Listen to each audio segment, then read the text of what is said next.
Hello everybody, it's George. Welcome to my YouTube channel, LGW3 Orchids and Exotics. Today I'm going to be doing a multi-part video. This here is part one. I got this idea of how to grow Phragmipediums from another YouTube channel. It's actually Andrew's Orchid Balcony, and basically the idea is here to grow these Phragmipediums fairly similar to how they would grow in nature. The concept is simple. It's basically they're planted in their standard media with some lycopebbles, sphagnum, some bark, charcoal, perlite, and they are set up over an air bubbler, essentially what you would use for an aquarium, and they're sitting just ever so slightly in the pot there, you can see. And the idea is that it will help keep the roots filled with moisture as well as a lot of aeration. You can see there I ran the air line tube. I got a couple control valves over there. I can control how much air comes out, and just a standard little whisper air pump. So yeah, this should be a good experiment here. This is something I've been wanting to try. I love Phragmipediums. I've had difficulty growing these guys in the past. Typically it seems to be an issue sometimes with humidity and things like that. The leaves tend to go a little curly. Hopefully these guys will do well. I actually picked these two up yesterday. This is a Phragmipedium St. Peter, and this is a Phragmipedium Don Wimber. Both of these orchids came from Lahua Orchids in Hawaii. So they arrived yesterday, and yeah, gonna give it a shot, see how they do. And today is actually September 4th, so we'll go through this journey together. Hopefully I can do a 2-week update, maybe another 2 weeks thereafter, so it'll be a full month, and kind of walk through with these guys to see how well they do. Alright, stay tuned for the next part. Thanks for watching, everyone. Hello everybody, welcome back to part 2 of my Phragmipedium bubbler system, I guess you could say. Today is December the 5th, 2020. It's been probably about 2.5 months, maybe a little more than 3 months that I've had the system going. Fairly good results. I did make some changes based on my observations here, but overall things seem to be going very well.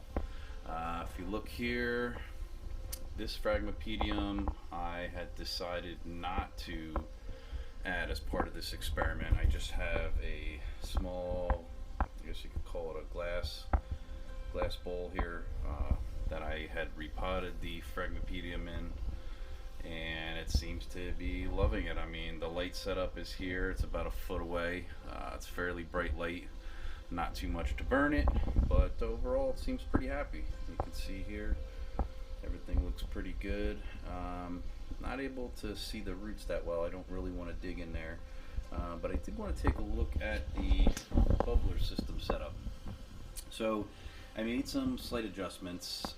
As you can see, there's now a heating mat under here, and now as we're approaching winter, though my indoor temperature still gets up around 73 to 75, depending on how warm it is outside, and based on the indoor lighting that I have inside, it tends to go up to about 73, 75. The floor here, this is all slab underneath the wood floor, so I think the temperatures could easily go down to about 64, 65, which is not intolerable for these Phragmipediums. I prefer to keep it a little more on the warmer side, especially during the day, while they're photosynthesizing more with the light and everything else. So, alright, let's go ahead and let's take a look at the root systems. So, let me just say I had tried this mix different from previously of how I've done mixes for Phragmipediums. In the past I had done more of just the bark and sphagnum mix. However, watching a lot of videos online, Andrew's Orchid Balcony, which is another YouTube channel which I do credit this idea to, I see that he actually grows in Leica, and I actually decided to use more Leica as well as the sphagnum myself, and I've had pretty good results. As you can see there's a root. Actually, some roots that have extended. Let's see on this one, as you can see, look at that. That Phragmipedium root extended all the way out from here. And if you actually look in the pot, a little hard to see, overall the root systems are pretty good. And I was a little unsure, but I figured let me take a better look. And if you look on the bottom of the pot there, you can actually see that there's a root that actually grew out, and it's actually tapping down into that moisture. Now, one adjustment I did make was I had these sitting more so with the water level maybe about 1/8 of an inch up on here, so it was more or less touching the media. I stopped doing that. I did have an issue with this guy here. I actually had one leaf rot off, so I also have been doing a lot of reading, and I saw some other forums online, things like that, that say especially if your temperatures are around 62, 63 degrees, you probably don't want to let it sit in water. I would actually go as much to say if the temperature is 66 degrees or lower, you probably don't want to let it sit in water. I would make sure it's at least 68 to 70 degrees constant temperature. So that being said, I did make that adjustment and I pulled them up a little higher. But overall, seems to be doing pretty well here. I do use pure water. I use distilled water. I don't really give any fertilizer, not right now. Maybe in the spring I'll give a very light dose of fertilizer, bringing the TDS of the water maybe up to something like 50 to 75. But again, it won't be a common occurrence. The setup that I have right now, I do have this setup set to have the heating mat as well as the bubbler on from 4 a.m. until 6 p.m. and then it goes off. So at night this is allowed to cool down more, but again, these plants are no longer sitting in water, as well as even this one. I water this once a week, bring it up to maybe a 1/4 inch, you know, to where it's flooded up into the plastic pot itself, and then I just let it soak up and evaporate, and you can see it looks pretty happy. So this is actually a pretty large specimen plant here. This is Phragmipedium Bubbler, and this was given to me by a fellow Orchid Society member.